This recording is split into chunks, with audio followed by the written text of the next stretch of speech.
by Edith Nesbit. Chapter 5. Prisoners and Captives. It was one day when Mother had gone to Maidbridge.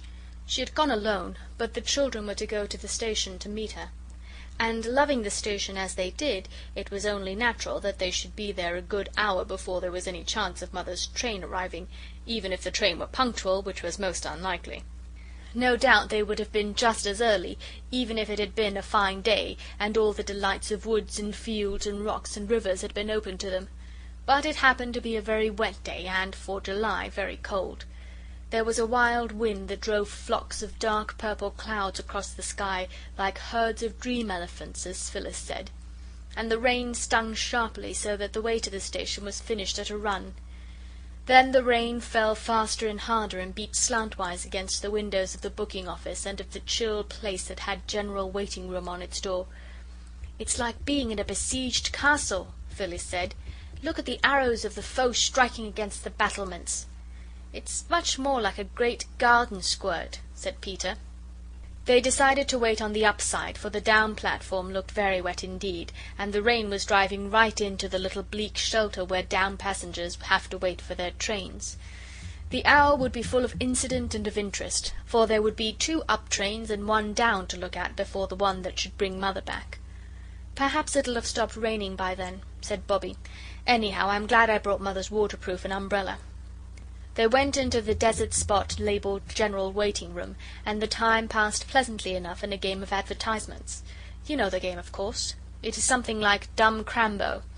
The players take it in turns to go out, and then come back and look as like some advertisement as they can, and the others have to guess what advertisement it is meant to be. Bobbie came in and sat down under Mother's umbrella and made a sharp face, and everyone knew she was the fox who sits under the umbrella in the advertisement. Phyllis tried to make a magic carpet of Mother's waterproof, but it would not stand out stiff and raft-like as a magic carpet should, and nobody could guess it. Everyone thought Peter was carrying things a little too far when he blacked his face all over with coal dust and struck a spidery attitude, and said he was the blot that advertises somebody's blue-black writing fluid.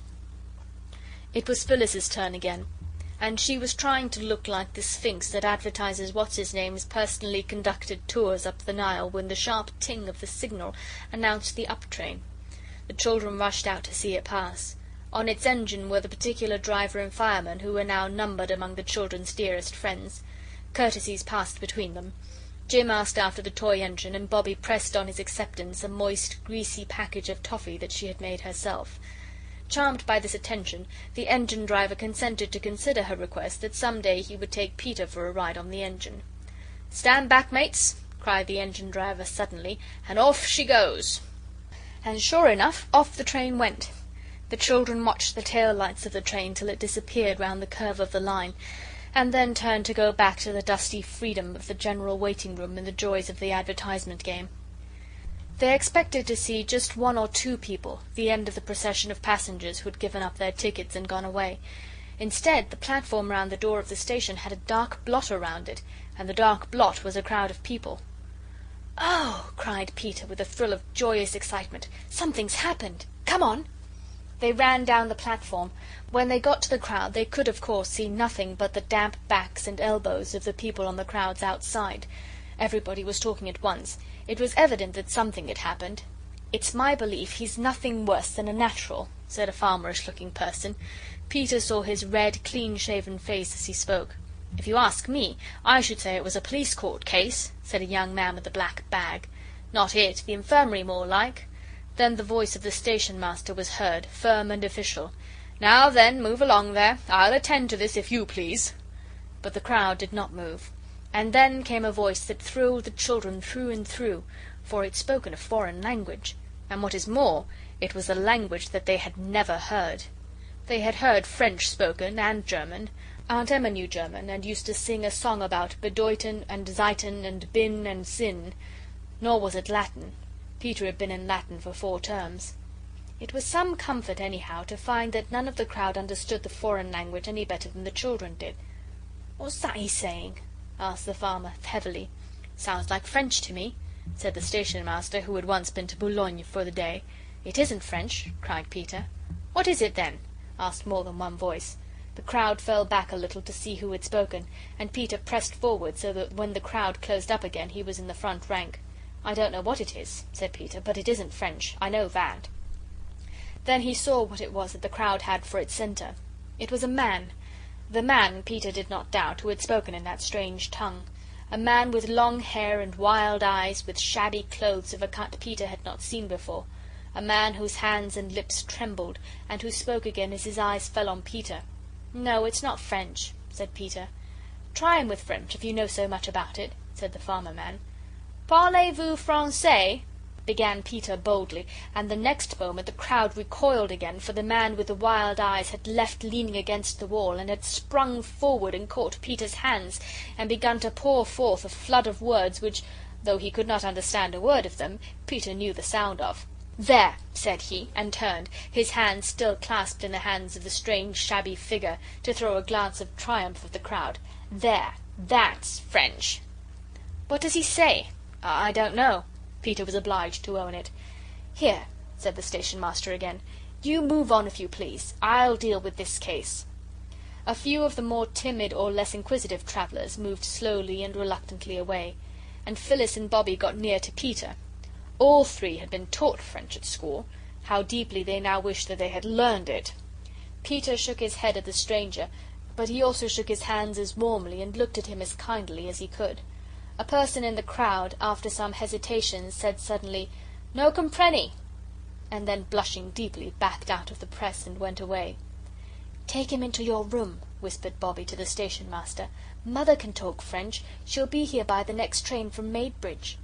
The Station Master took the arm of the stranger, suddenly but not unkindly. But the man wrenched his arm away and cowered back, coughing and trembling and trying to push the Station Master again. "Oh, don't," said Bobbie. "Don't you see how frightened he is? He thinks you're going to shut him up." "I know he does. Look at his eyes." "They're like a fox's eyes when the beast's in a trap," said the farmer. "Oh, let me try," Bobbie went on. "I do really know one or two French words if I could only think of them. Sometimes, in moments of great need, we can do wonderful things, things that in ordinary life we could hardly even dream of doing." Bobbie had never been anywhere near the top of her French class, but she must have learned something without knowing it, for now, looking at those wild, hunted eyes, she actually remembered, and what is more, spoke some French words. She said, "Vous attendre. Ma mère parle français. Nous..." Oh, what's the French word for being kind? Nobody knew. "Bon is good," said Phyllis. "Nous être bon pour vous."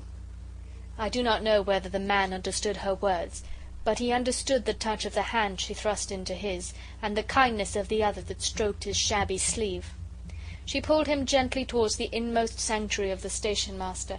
The other children followed, and the Station Master shut the door in the face of the crowd, which stood a little while in the booking office, talking and looking at the fast-closed yellow door, and then by ones and twos went its way, grumbling.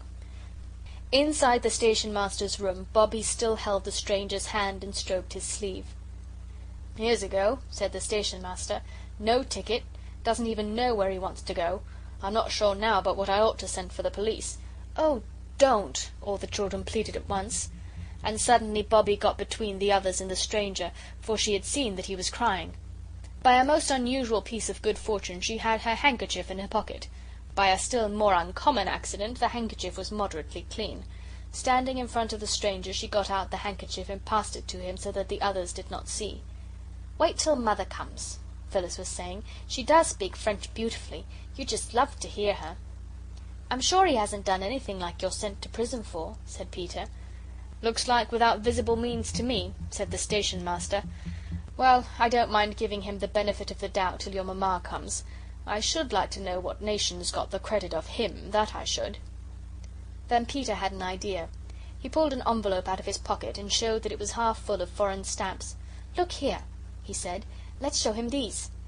Bobbie looked and saw that the stranger had dried his eyes with her handkerchief, so she said, "All right." They showed him an Italian stamp, and pointed from him to it and back again, and made signs of question with their eyebrows. He shook his head. Then they showed him a Norwegian stamp, the common blue kind it was, and again he signed no. Then they showed him a Spanish one, and at that he took the envelope from Peter's hand and searched among the stamps with a hand that trembled. The hand that he reached out at last, with a gesture as of one answering a question, contained a Russian stamp. "He's Russian!" cried Peter. "Or else he's like The Man Who Was in Kipling, you know." The train from Maidbridge was signalled. "I'll stay with him till you bring Mother in," said Bobbie. "You're not afraid, Missy?" "Oh, no," said Bobbie, looking at the stranger as she might have looked at a strange dog of doubtful temper. "You wouldn't hurt me, would you?" She smiled at him, and he smiled back, a queer crooked smile, and then he coughed again, and the heavy rattling swish of the incoming train swept past, and the station master and Peter and Phyllis went out to meet it. Bobbie was still holding the stranger's hand when they came back with Mother. The Russian rose and bowed very ceremoniously. Then Mother spoke in French, and he replied, haltingly at first, but presently in longer and longer sentences. The children, watching his face and Mother's, knew that he was telling her things that made her angry and pitying and sorry and indignant all at once. "Well, Mum, what's it all about?" The station master could not restrain his curiosity any longer. "Oh," said Mother, "it's all right. He's a Russian, and he's lost his ticket, and I'm afraid he's very ill. If you don't mind, I'll take him home with me now. He's really quite worn out. I'll run down and tell you all about him tomorrow." "I hope you won't find you're taking home a frozen viper," said the station master doubtfully. "Oh, no," said Mother brightly, and she smiled. "I'm quite sure I'm not. Why, he's a great man in his own country. Writes books. Beautiful books. I've read some of them. But I'll tell you all about it tomorrow." She spoke again in French to the Russian, and everyone could see the surprise and pleasure and gratitude in his eyes. He got up and politely bowed to the station master and offered his arm most ceremoniously to Mother. She took it, but anybody could have seen that she was helping him along and not he her. "You girls run home and light a fire in the sitting room," Mother said, "and Peter had better go for the doctor." But it was Bobbie who went for the doctor. "I hate to tell you," she said breathlessly when she came upon him in his shirt sleeves, weeding his pansy bed, "but Mother's got a very shabby Russian, and I'm sure he'll have to belong to your club. I'm certain he hasn't got any money. We found him at the station." "Found him? Was he lost then?" asked the doctor, reaching for his coat. "Yes," said Bobbie unexpectedly, "that's just what he was. He's been telling Mother the sad, sweet story of his life in French, and she said would you be kind enough to come directly if you were at home. He has a dreadful cough, and he's been crying." The doctor smiled. "Oh, don't," said Bobbie, "please don't. You wouldn't if you'd seen him. I never saw a man cry before. You don't know what it's like." Dr. Forrest wished then that he hadn't smiled. When Bobbie and the doctor got to Three Chimneys, the Russian was sitting in the arm-chair that had been Father's, stretching his feet to the blaze of a bright wood fire, and sipping the tea Mother had made him. "The man seems worn out, mind and body," was what the doctor said. "The cough's bad, but there's nothing that can't be cured. He ought to go straight to bed, though, and let him have a fire at night." "I'll make one in my room. It's the only one with a fireplace," said Mother. She did, and presently the doctor helped the stranger to bed. There was a big black trunk in Mother's room that none of the children had ever seen unlocked. Now, when she had lighted the fire, she unlocked it, and took some clothes out, men's clothes, and set them to air by the newly lighted fire.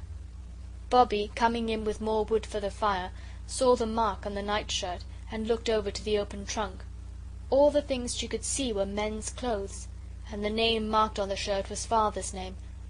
Then Father hadn't taken his clothes with him, and that nightshirt was one of Father's new ones. Bobbie remembered its being made just before Peter's birthday. Why hadn't Father taken his clothes? Bobbie slipped from the room. As she went, she heard the key turned in the lock of the trunk. Her heart was beating horribly. Why hadn't Father taken his clothes? When Mother came out of the room, Bobbie flung tightly clasping arms around her waist and whispered, "Mother, Daddy isn't dead, is he?" "My darling, no. What made you think of anything so horrible?" I don't know," said Bobbie, angry with herself, but still clinging to that resolution of hers not to see anything that Mother didn't mean her to see. Mother gave her a hurried hug. "Daddy was quite well when I heard from him last," she said, "and he'll be back to us some day. Don't fancy such horrible things, darling." Later on, when the Russian stranger had been made comfortable for the night, Mother came into the girls' room. She was to sleep there in Phyllis's bed, and Phyllis was to have a mattress on the floor, a most amusing adventure for Phyllis. Directly Mother came in, two white figures started up, and two eager voices called, "Now, Mother, tell us all about the Russian gentleman." A white shape hopped into the room. It was Peter, dragging his quilt behind him like the tail of a white peacock. "We've been patient," he said, "and I had to bite my tongue not to go to sleep, and I just nearly went to sleep, and I bit too hard, and it hurts ever so. Do tell us. Make a nice long story of it." "I can't make a long story of it tonight," said Mother. "I'm very tired." Bobbie knew by her voice that Mother had been crying, but the others didn't know. "Well, make it as long as you can," said Phil, and Bobbie got her arms round Mother's waist and snuggled close to her. "Well, it's a story long enough to make a book of. He's a writer. He's written beautiful books. In Russia at the time of the Tsar, one dared not say anything about the rich people doing wrong, or about the things that ought to be done to make poor people better and happier. If one did, one was sent to prison." "But they can't," said Peter. "People only go to prison when they've done wrong." "Or when the judges think they've done wrong," said Mother. "Yes, that's so in England. But in Russia it was different. And he wrote a beautiful book about poor people and how to help them. I've read it. There's nothing in it but goodness and kindness, and they sent him to prison for it. He was 3 years in a horrible dungeon with hardly any light, and all damp and dreadful. In prison all alone for 3 years." Mother's voice trembled a little and stopped suddenly. "But, Mother," said Peter, "that can't be true now. It sounds like something out of a history book, the Inquisition or something."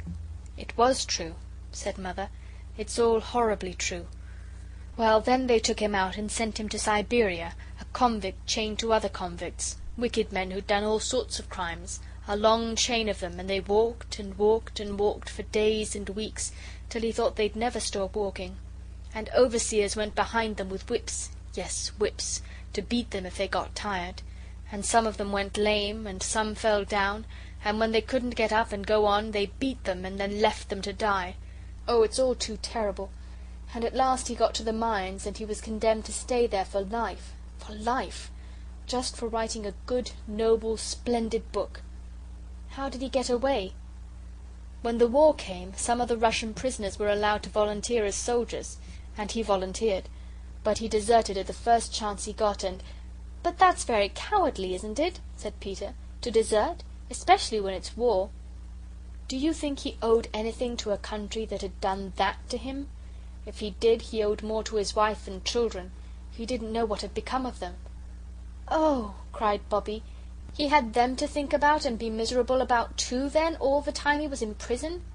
"Yes, he had them to think about and be miserable about all the time he was in prison.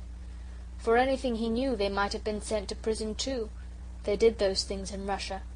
But while he was in the mines, some friends managed to get a message to him that his wife and children had escaped and come to England. So when he deserted, he came here to look for them." "Had he got their address?" said practical Peter. "No, just England. He was going to London, and he thought he had to change at our station, and then he found he'd lost his ticket and his purse." "Oh, do you think he'll find them? I mean his wife and children, not the ticket and things." "I hope so. Oh, I hope and pray that he'll find his wife and children again." Even Phyllis now perceived that Mother's voice was very unsteady. "Why, Mother," she said, "how very sorry you seem to be for him." Mother didn't answer for a minute. Then she just said, "Yes." And she seemed to be thinking. The children were quiet. Presently she said, "Dears, when you say your prayers, I think you might ask God to show his pity upon all prisoners and captives." "To show his pity," Bobbie repeated slowly, "upon all prisoners and captives. Is that right, Mother?" "Yes," said Mother, "upon all prisoners and captives. All prisoners and captives." End of chapter 5.